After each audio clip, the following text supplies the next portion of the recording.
Em 1 Pedro, na primeira carta de Pedro, capítulo 4, versículo 7 ao versículo 11. Antes de ler o texto, eu vou fazer alguns comentários.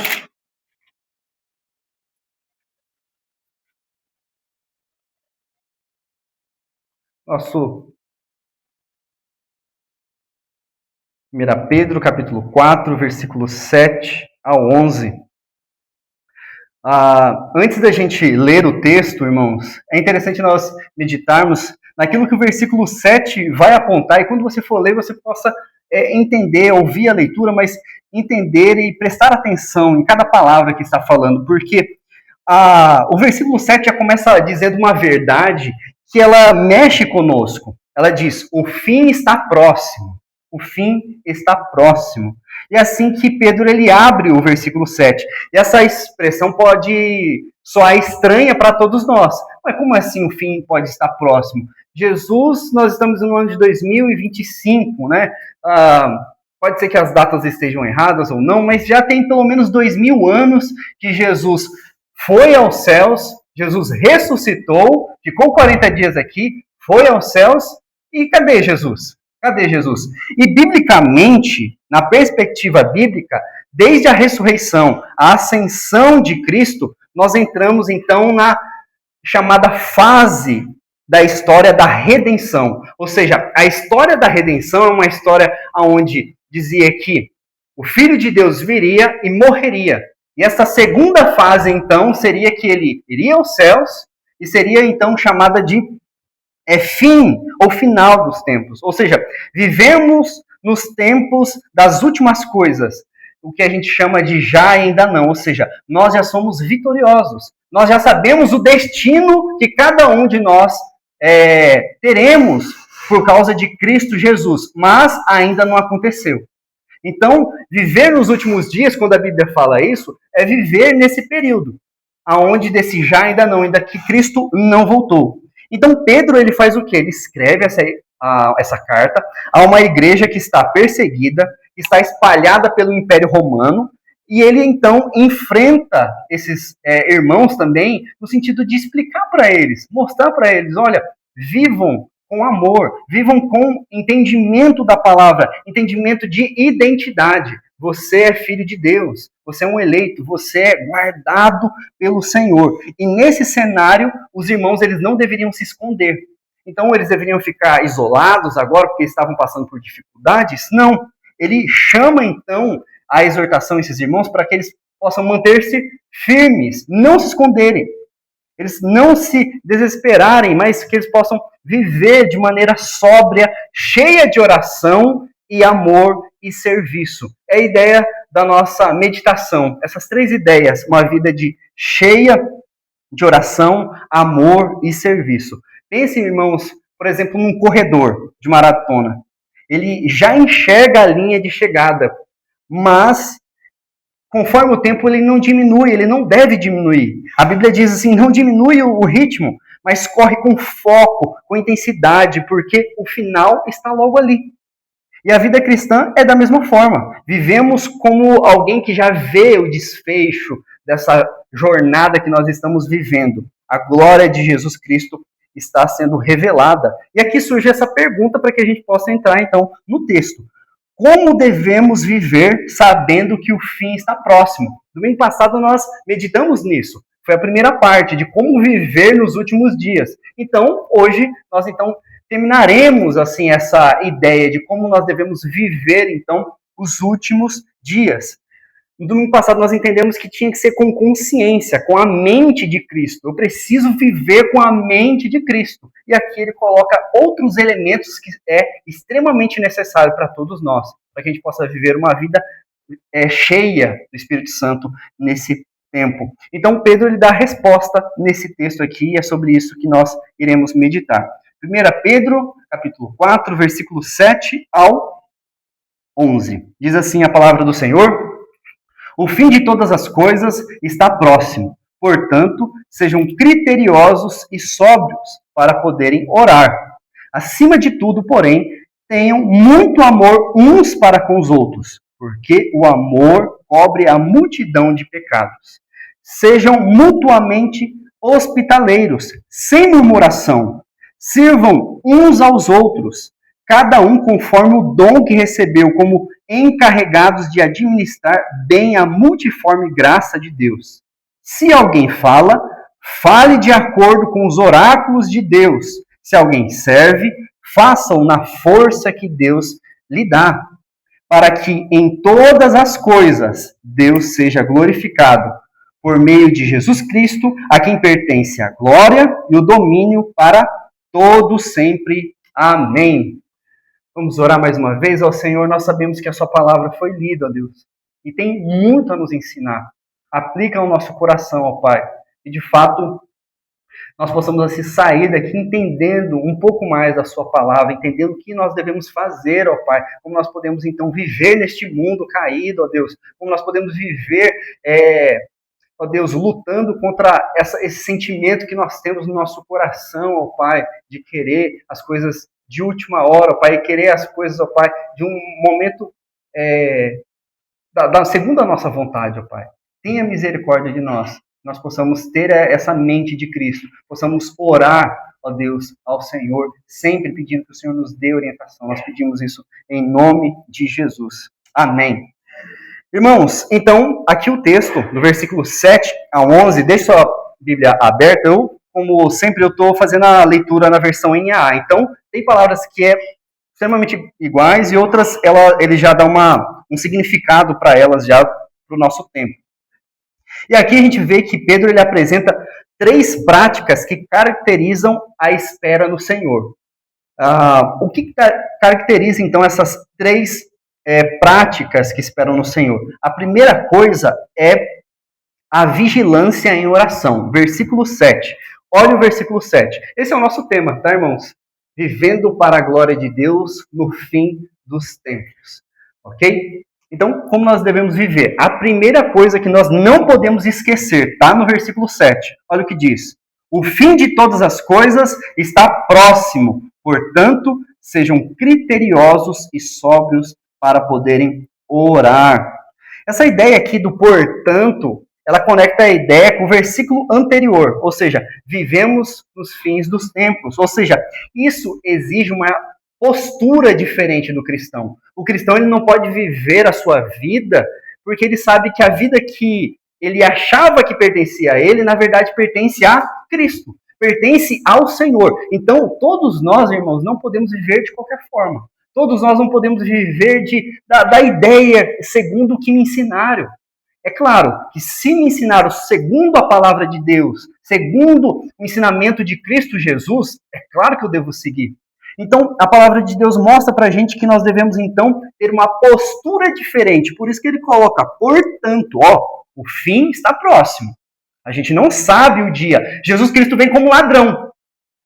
Nós não sabemos o dia, a hora, o minuto, o segundo. Portanto, sejam criteriosos e sóbrios para poderem orar, para poder esperar em oração, para estarem com o Senhor, entendendo que o Senhor ele quer um coração preparado, um coração que de fato está ali queimando para a volta de Cristo Jesus. O crente ele precisa ansiar mesmo pela volta de Cristo, ter essa vontade mesmo, ter esse deleite de viver uma vida assim que eu não vejo a hora de estar com o Senhor. Eu estou vivendo aqui. Eu sei que aqui neste mundo tem coisas bacanas, tem coisas legais, tem minha família.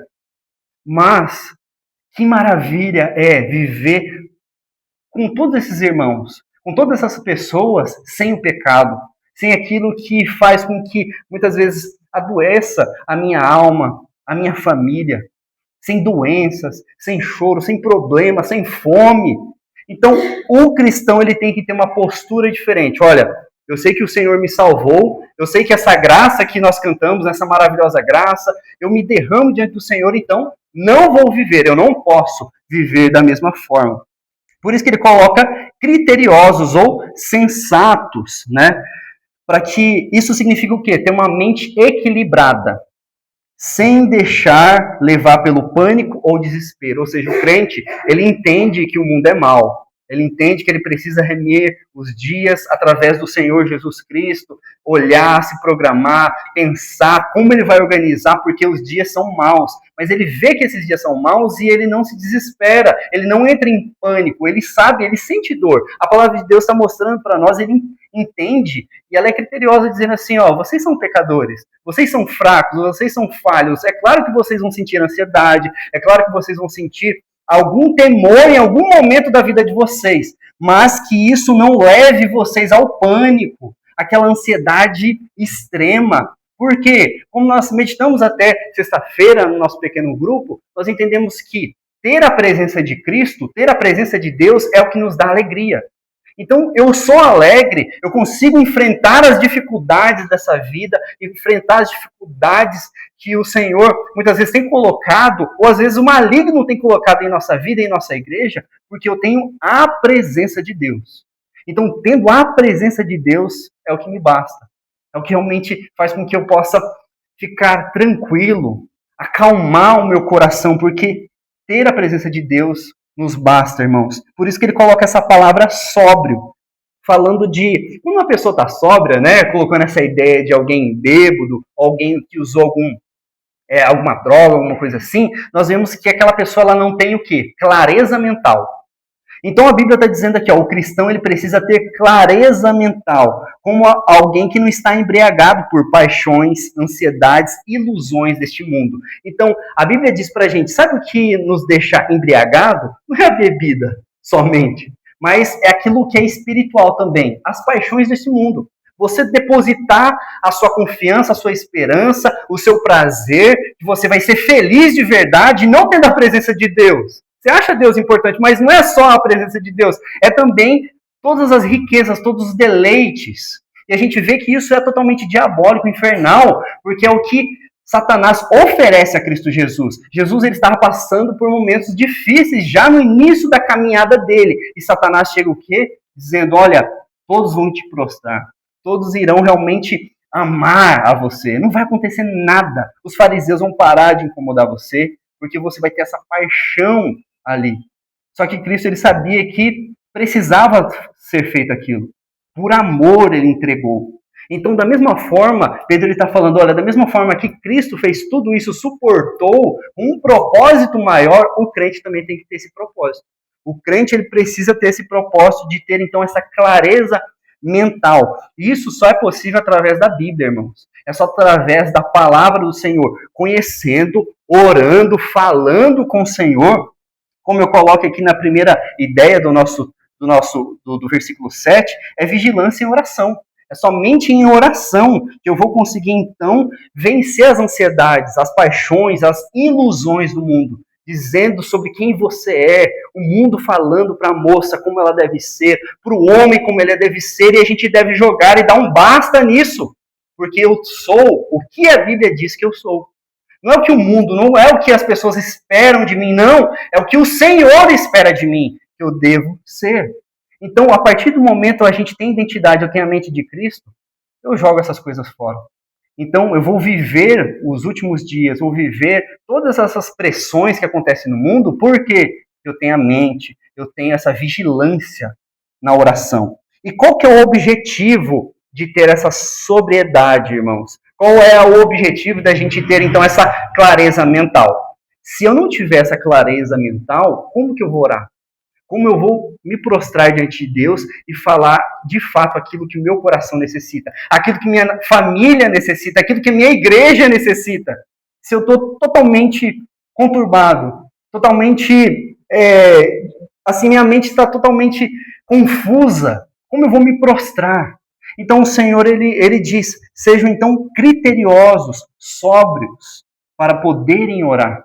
Então a oração é uma ferramenta extremamente poderosa, irmãos, para o crente. Mas precisamos estar preparados até para usar essa ferramenta. Nós sabemos disso. Se você não saber a técnica e não saber a ferramenta correta para usar e para consertar alguma coisa, você jamais consertará ou organizará alguma coisa da sua casa. Então você está usando um outro aparelho que deveria ser para arrumar uma estante, arrumar a cadeira, e ali não vai dar certo. Da mesma forma, em oração. Eu preciso, então, entender que a oração é tão importante na minha vida, então, que me prepara para o fim dos tempos também, diante de todas essas dificuldades, então eu me prostro diante do Senhor e peço, Senhor, acalma o meu coração.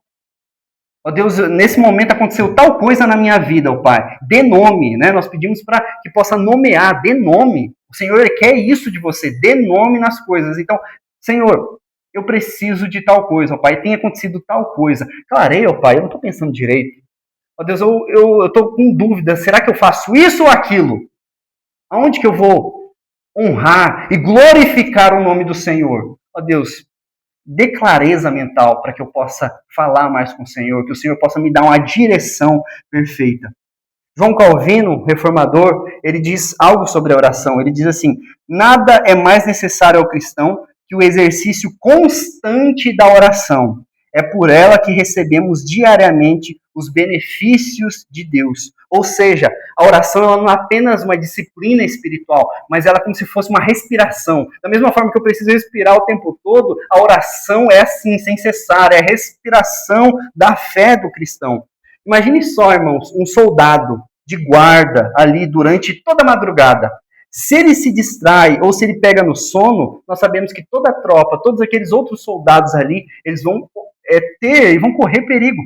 Assim é o cristão. A sobriedade protege a vida de oração, mantendo a gente vigilante diante do Senhor. Ou seja, eu tenho uma mente, então, mais calma, uma mente, então, que entende a realidade. Eu sei que as coisas estão perversas, eu sei que as coisas estão acontecendo que é triste na minha vida, mas eu tenho a clareza do Senhor. E se eu não tenho ainda isso, peça ao Senhor. A palavra de Deus não diz isso em Tiago? Se eu necessito de sabedoria, peça ao Senhor. Que o Senhor ele não faz acepção de pessoas. Ele não olha o seu passado, ele dá para você. Ele levanta você. Então, peça ao Senhor sabedoria, que o Senhor te ajudará. E como que eu levarei esse primeiro ponto, então, para minha casa entender?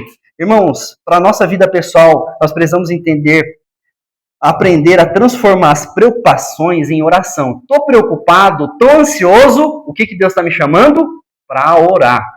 Para orar, para derramar então e dobrar os meus joelhos diante do Senhor. Ao invés de alimentar a ansiedade, eu vou orar. Vou colocar diante do Senhor. Uma vida nos lares. Os lares cristãos, eles devem ser marcados por orações simples, mas constantes.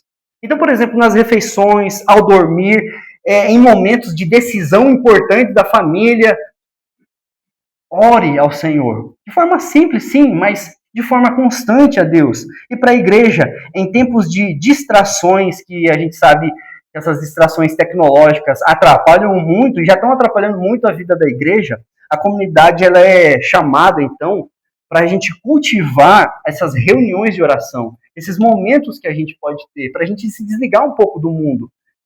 Nós sabemos, irmão, eu sei que é estressante a semana de cada um, mas o Senhor, ele fala para a gente ser um pouquinho mais perseverante, se doar um pouquinho a mais para Ele, para a gente orar em comunidade. A dificuldade sempre vai acontecer, mas a gente precisa, então, ter esse entendimento, discernimento ao Senhor. É claro que eu não estou colocando aqui um peso maior do que a gente pode suportar. Jamais isso. Se realmente não dá para estar ali na comunidade, acontecer uma outra coisa, mas que isso não seja um hábito. Isso seja uma coisa que acontece de vez em quando, mas que você possa ter essa vontade também de se reunir, de ter esse momento de oração, não só em casa, mas na comunidade. Que a comunidade vai te fortalecer. E com certeza não só te fortalecer, mas você vai fortalecer outras pessoas. Isso é maravilhoso. Por isso que nós vemos que o exemplo maior disso, irmãos, não sou eu, infelizmente não é nenhum de nós. É Cristo Jesus. Cristo Jesus é o centro disso. Porque Jesus nos ensina que ele teve uma vida constante de oração. Jesus orava como? De madrugada, orava no deserto, orava no Getsemane. Então a gente vê que o modelo perfeito de vigilância é Cristo Jesus. É Cristo Jesus. E por meio da sua obra nós temos então esse acesso a falar com o Senhor o tempo todo. Irmãos, a oração ela nos conecta com Deus. A gente viu isso, aprendeu isso. Mas a vida cristã ela não é só vertical, ou seja, não é só eu e Deus, ela também é horizontal. Então eu tenho esse primeiro relacionamento com Deus, aqui com Deus, mas o Senhor então falou assim, ó, agora que você está tendo um relacionamento pleno comigo, agora eu te jogo para ter relacionamento com o próximo. E aí vem a nossa segunda ideia do versículo 8 a 9, que é amor prático e hospitaleiro. Então, como eu vou viver os últimos dias? Nós entendemos que é por meio da oração. A oração ela precisa ser constante. Outra também, amor prático e hospitalidade. Ser hospitaleiro. Olha o que diz o versículo 8 e 9. Acima de tudo, porém, tenho muito amor uns para com os outros, porque o amor cobre a multidão de pecados. Sejam mutuamente hospitaleiros, sem murmuração. Olha o que ele aponta isso. Ele diz, acima de tudo, ou seja, Pedro está chamando a atenção da gente sobre a prioridade. Então, acima de tudo, eu sei que está passando por dificuldades, eu sei que você tem coisas para fazer, cuidar da sua família, mas acima de tudo, Pedro ele fala, olha, nos fins, ou o fim dos tempos é marcado muitas vezes pelo medo, mas nós como igreja precisamos demonstrar amor, derramar amor. A igreja não deve ser marcada pelo medo, achando e ficando desesperada. Não, isso não é uma marca do cristão. A marca do cristão é ter essa mente, então, sóbria, essa mente mais tranquila, porque eu tenho a presença de Deus, e se eu tenho a presença de Deus, eu sou alegre e pelo amor. E é interessante que, pesquisando sobre essa ideia que ele coloca aqui sobre o amor, ele não coloca a expressão aqui de um amor comum, ou um amor que um homem tem pela mulher. Ele coloca uma ideia de amor intenso. O que significa isso? É um amor que pode ser esticado. É um amor perseverante. Então nós sabemos, irmãos, que em muitos momentos da nossa vida, na igreja, nós teremos então que esticar esse amor. Às vezes a gente não vai ser momento de ter um amor curto, né? Precisa ser um amor perseverante, um amor resiliente mesmo. Então ele coloca, acima de tudo, demonstre esse amor. Às vezes aquele irmãozinho vai ser difícil, mas demonstre, seja um amor perseverante. Na sua vida conjugal, às vezes você vai ter que ter esse amor, sim, intenso, com esse amor que vai esticar, esse amor perseverante, que suporta a pressão. E ele não é superficial. Por quê? É um amor que imita Cristo, que é um amor sacrificial. Então Pedro está colocando, olha, tem amor a um outro. Aí você fala, não, eu estou demonstrando amor. Mas amor que é paciente, um amor que é longânimo, um amor que realmente espera, um amor que se sacrifica ao outro.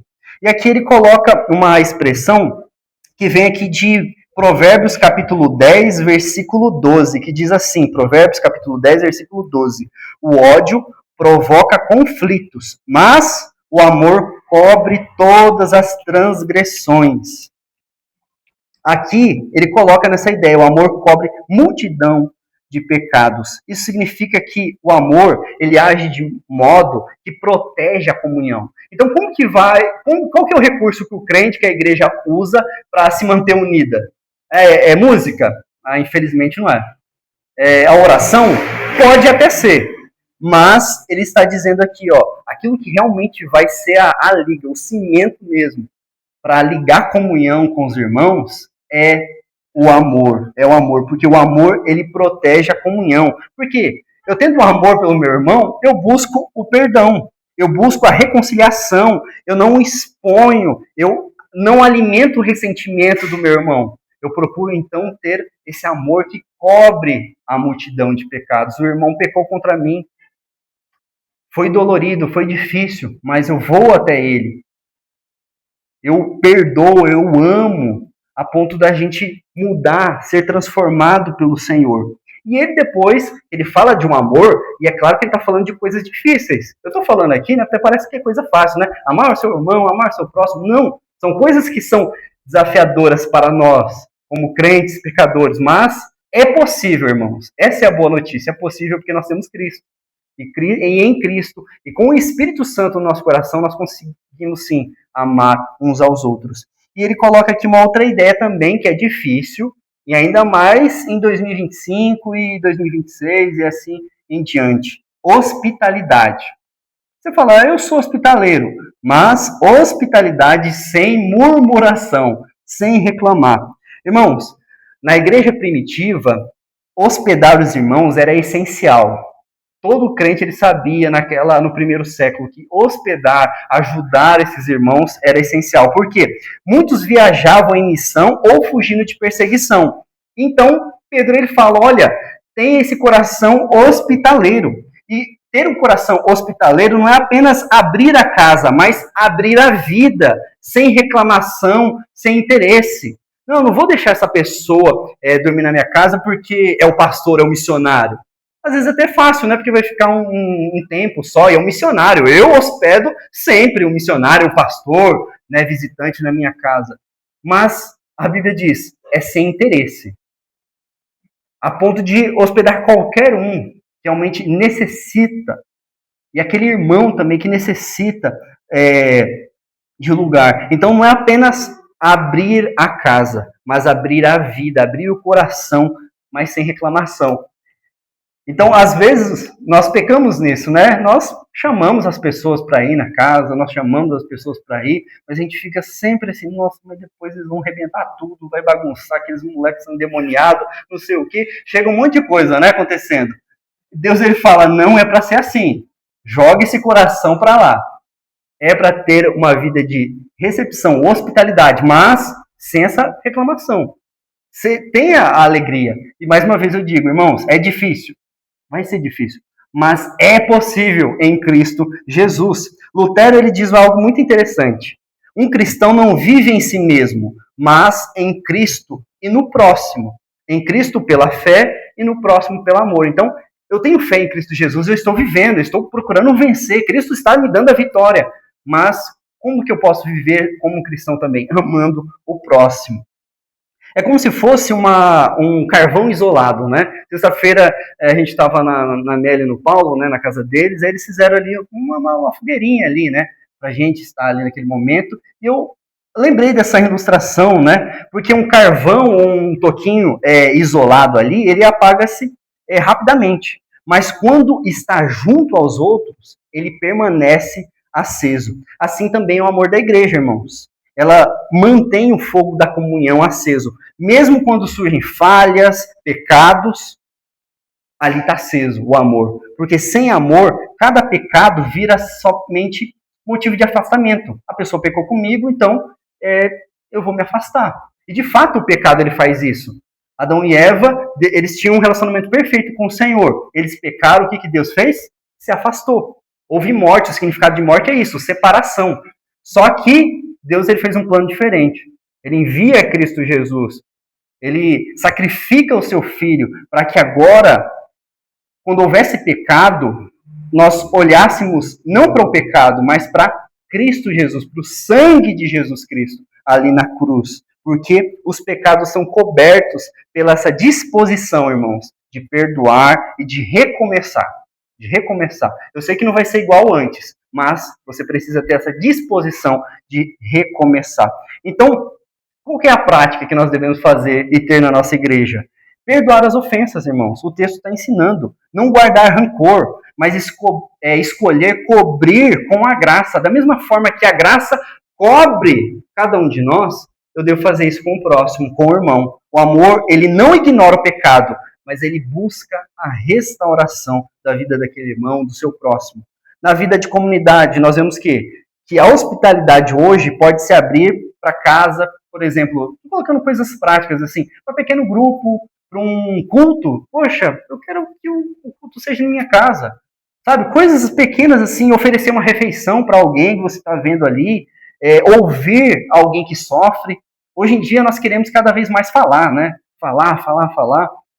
Só que às vezes a gente deixa de ouvir as pessoas. Tem gente que às vezes são curadas porque alguém ouviu, alguém prestou atenção por ela. E de fato nós possamos fazer isso, irmãos. E um testemunho no mundo eu coloquei aqui, uma igreja amorosa e hospitaleira é uma pregação silenciosa. Uma igreja quando ela recebe bem, que ela é amorosa, que ela é calorosa e hospitaleira, é uma pregação. A pessoa ela já começou a ouvir a pregação antes mesmo de ouvir a palavra de Deus. Ela já começou a entender já o que é Cristo na vida de um homem, na vida de uma mulher. Então nós vimos isso, irmãos, que através, então, como eu posso viver os últimos tempos, o fim dos tempos, irmãos. Então, com essa perseverança na oração. Olhando também que eu preciso ter essa hospitalidade, esse amor. E aqui nós vemos também que nós precisamos servir com os nossos dons e talentos. O último ponto, a última ideia está no versículo 10 e 11. Serviço com os dons para a glória de Deus. Olha o que Pedro está apontando para nós. Quer viver o fim dos tempos como um cristão verdadeiro? Ore, mas tenha amor, seja hospitaleiro e sirva a comunidade com os seus dons para a glória de Deus. Ó, versículo 10 e 11. Sirvam uns aos outros, cada um conforme o dom que recebeu, como encarregados de administrar bem a multiforme graça de Deus. Se alguém fala, fale de acordo com os oráculos de Deus. Se alguém serve, faça-o na força que Deus lhe dá, para que em todas as coisas Deus seja glorificado por meio de Jesus Cristo, a quem pertence a glória e o domínio para todos sempre. Amém. Irmãos, aqui a gente vê que Pedro coloca assim, ó, conforme cada um conforme o dom que recebeu, ou seja, a crente sem dom, é possível pensar isso? Tem crente sem dom? Dom, primeiramente, é um presente, é algo que é dado a Deus, o crente usar isso na comunidade, usar isso ao próximo. Então, todo dom ele é recebido, ele não é produzido por você, não é você que foi lá e lapidou o seu dom e fez o seu dom, não. O dom aqui a gente tem visto, então, que é recebido, é graça de Deus e tem um destino, servir. Então, um crente sem dom e sem serviço não é um crente. Ele precisa ter um dom e ele precisa, então, ou ter vários dons e servir. Servir mutuamente. Ele coloca uma outra ideia aqui também de bons dispenseiros da multiforme graça de Deus. Ou seja, o cristão ele é um mordomo. Ele não é o chefe, não é um líder. O chefe é o Senhor. Nós somos, então, mordomos do Senhor. Nós recebemos aquilo e nós precisamos administrar bem. Então, administrar bem as finanças é, então, servir a igreja, servir ao nosso Deus, servir a nossa família. Administrar os dons, as coisas que o Senhor tem dado a nós, é também servir ao Senhor. Assim como um administrador, ele não é dono do tesouro, mas responsável por administrá-lo fielmente, nós cuidamos e devemos cuidar dos dons que pertencem a Deus. E ele coloca aqui a multiforme graça. Isso daqui é maravilhosa. Por quê? Irmãos, a graça se manifesta de vários momentos, de várias formas, de modos variados. Por quê? Há dom que a palavra de Deus vai nos mostrar em Paulo falando um pouco sobre isso, dons de palavra. Qual que são os dons de palavra? Ensino, exortação. Há dons também de serviço. Por exemplo, sabia que ajuda é um dom? Ter esse desejo de ajudar os outros? Às vezes a gente acha que dom é só quem prega, quem canta, né? Não, você ajuda. Se você vê uma coisinha ali que está meio fora do lugar ali, isso é um dom que Deus está dando para você servir a igreja e deixar a igreja bonita, deixar a igreja, então, maravilhosa ao Senhor. Administração, generosidade, tudo isso é dom. É algo que Deus dá, ser generoso. Porque o nosso coração não é generoso. Então, somente eu posso ser generoso se Deus me deu esse presente. Então, olha só coisas assim que nós podemos ver. O alvo, então, do dom, irmãos, não é exaltar o homem, mas glorificar a Deus em todas as coisas. E às vezes você pode falar assim, poxa, eu tenho dificuldade de achar o meu dom. Procura testar. Teste, peça ao Senhor, ore, faça jejum, oração, plante essa semente, coloque-se à disposição da igreja, né? Para que você possa entender e ter um coração também ensinável, de entender, poxa, sei lá, eu achei que eu gostaria de ensinar para as crianças, né? Ter então esse dom. Então, para ensinar para as crianças, você tem que ter um mínimo dom de ensino. Então, você vai explicar para a criança, ela vai precisar entender. Então, tem algo didático ali. E não deu certo? Fique em paz. Fique em paz, não insista nisso. Tente outro. Ah, eu vou tentar cantar. Poxa, mas se não está dando certo, se não está afinando, se não está não sei o quê, vai ao outro, vai tentando. Né? O importante é ter esse coração ensinável, esse coração que está buscando. Eu tenho certamente, e certamente o Senhor, ele mostra pra gente isso, né? Aquele que busca, certamente achará. Então, nós vemos isso, irmãos, que nós precisamos buscar ao Senhor e glorificar a Ele. John Stott diz o seguinte: os dons espirituais não são brinquedos para a nossa diversão, mas ferramentas para a nossa edificação e armas para a nossa luta. Por isso que o apóstolo Paulo ele chega em 1 Coríntios já chegando, já brigando com os irmãos. Eles estavam fazendo tudo errado. Eles precisavam ter ordem, eles precisavam ter decência. Aquilo lá não era para mostrar quem era melhor que o outro. Não. Aquilo ali era para fortalecer a igreja, para crescer a igreja diante daqueles dons que Deus estava mandando ali para eles. Então, a gente precisa ter uma mente sóbria. Por isso, como eu vou orar? Como eu vou entender o que eu tenho que fazer? Se eu não busco o Senhor. João Calvino também reforça dizendo assim: não temos nenhum dom dado por Deus que não deva ser usado para o bem comum. Ou seja, se você não está usando esse dom, você está guardando seu talento, guardando as coisas, e certamente o dono desse talento vai te cobrar. Vai te cobrar. Pense, irmãos, então, numa orquestra, né? Cada instrumento que ali está tocando é diferente. Às vezes pode ter alguns iguais, né? Tem alguns, uns 10 violinos, né? Mas às vezes vai ter um piano só. E assim, uns tocam melodias, outros apenas tocam notas de apoio, mas todos são necessários para que a sinfonia toda seja completa. Assim é a igreja. Cada um tem um dom distinto do outro. E não é maior, melhor que o outro, não. Mas unidos num único propósito de glorificar esse Maestro, esse Senhor, o Cristo Jesus. Então, como eu devo então aplicar isso para a minha vida, irmãos? É não enterrar o talento. Mateus 25 vai falar isso. Jesus diz: não enterre o seu talento. Mostre. Organize esse talento. Né? Estude mais. Por exemplo, você viu que você tem um talento, então, de falar para as crianças. Eu estou utilizando esse exemplo, né? Poxa, então, estude mais. Veja qual formas, então, você pode, então, atrair o desejo da criança para ouvir a palavra de Deus. É claro que a palavra de Deus já é maravilhosa por si só, mas que forma você pode ensinar para ela, para que ela possa entender? Estude, né? Não enterre o seu talento, mas coloque em prática no serviço da igreja. Servir com humildade, né? Na força que Deus supre. É Deus que está suprindo aqui, né? E a gente vê aqui que ele coloca todas essas ideias aqui, né? Até quando a gente vê o oráculos de Deus, essa ideia de oráculos de Deus aqui é a palavra, ou seja, é a revelação dada pelo Senhor. Então, se você for falar alguma coisa, fale segundo a palavra, fale segundo aquilo. Não fale segundo o seu coração, não fale segundo o que você imagina, né?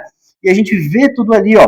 Versículo 10, sirva uns aos outros, cada um conforme o dom que recebeu. E aí ele fala assim no versículo 11, se alguém fala, fale de acordo com os oráculos de Deus. Se alguém serve, faça-o na força que Deus lhe dá. Esse trecho aqui é maravilhoso. Se alguém serve, faça-o na força que Deus dá, irmão. Isso aqui é para nós. Às vezes a gente, conforme a idade vai chegando, a gente se sente meio... Será que, poxa, tanta coisa que eu fiz e agora não estou fazendo nada, né? A Bíblia está falando aqui para você. Acalme o seu coração. Façam na força que Deus dá. Se é isso que você consegue fazer, amém. Você está glorificando o Senhor. Então, acalme o seu coração. Tenha tranquilidade. Você está fazendo segundo a força que o Senhor Deus está dizendo. Então, concluindo, irmãos, Pedro nos mostrou como a gente pode viver à luz da realidade deste mundo. À luz da realidade mesmo das Escrituras, melhor dizendo. O fim de todas as coisas está próximo. Então, são 3 coisas que nós precisamos levar. Vigilância em oração, ou seja, uma mente sóbria, que se mantém de joelhos e dependente do Senhor. Segunda coisa, amor prático e hospitaleiro. Eu preciso ter esse amor ali, estendendo o perdão, serviço e acolhimento e servir com os dons. Mãos dispostas a trabalhar. Então, esse relato aqui é um retrato da vida cristã. Então eu vou viver neste mundo, então, orando, tendo uma mente calma com o Senhor, buscando a vida. As notícias estão vindo, eu estou firme, porque aquelas notícias não me atrapalham. E se me atrapalharem, eu vou recorrer não a qualquer outros métodos, mas o método que Deus dá. Joelhos no chão e oração diante do Senhor. Eu preciso, assim como diz Lutero, o fim de todas as coisas não deve nos levar ao desespero, mas a uma vida de fé ativa em amor e serviço. Então, irmãos, pense agora, então, antes de você ir para casa, de você jantar, de você estar em comunhão com outros irmãos. Na sua vida pessoal, avalie se sua vida de oração reflete, de fato, a sobriedade ou é uma vida de distração. Você tem gastado mais tempo com esse aparelhinho aqui ou uma vida de oração mesmo com o Senhor? Ou fazendo qualquer outras coisas. Às vezes você fala, não mexo no celular, não tem rede social, não tenho nada. Mas será que não tem outras coisas que está privando você de ter uma vida de oração, de ter uma mente sóbria, tirar as distrações e se concentrar naquilo que é importante? Outra coisa, que a igreja seja de fato, irmãos, e que nós possamos ser essa igreja, que seja conhecida pelo amor que cobre pecados e pela hospitalidade sem interesse. E por último, que cada um de nós, com o nosso dom, seja colocado à disposição de Cristo. Vocês não estão colocando o dom de vocês à minha disposição, jamais. Ou à disposição da igreja presbiteriana, ou de alguém. Não, é de Cristo.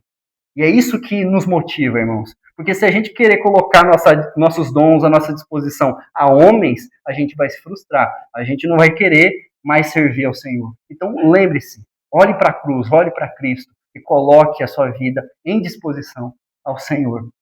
Feche seus olhos, irmãos, orem ao Deus.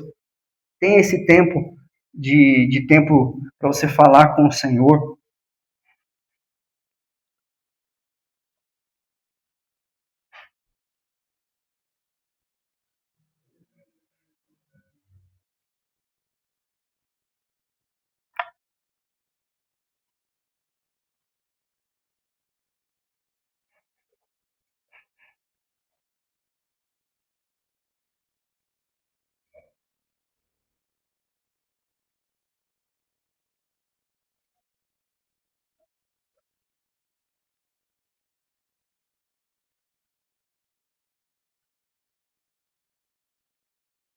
Senhor nosso Deus, nos ensine, ó Pai, a viver de forma plena, de forma amorosa, ó Pai, de forma que glorifique somente o Seu nome, ó Deus. Que cada irmão aqui possa ter essa presença do Senhor, essa felicidade que vem do Senhor, ó Pai, mesmo em meio ao caos, ao desespero, a notícias ruins, ó Pai, que ouvimos aí pelas ruas, pela TV, pela internet, ó Deus.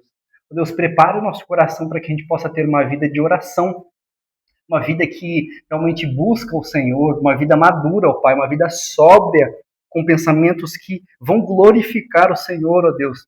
Senhor, que de fato o Senhor possa nos usar para que a gente possa, com os nossos dons, ó Pai, mas não o que foi nós que fizemos, mas sim o dom que o Senhor deu para nós, que a gente possa servir a igreja com alegria, que a gente possa ajudar, que a gente possa abençoar a vida dos irmãos. Possamos ser uma igreja também conhecida que é uma igreja que perdoa, Pai, os pecados, assim como o Senhor nos perdoou, Deus. Nos ensine, Pai, nós precisamos de Ti. Se tem algum irmão, ó Deus, que tem essa dificuldade, ó Deus, que o Senhor trabalhe nisso. É claro, Pai, olhando para mim, eu tenho muita dificuldade em muitas coisas, ó Pai, mas o Senhor é misericordioso.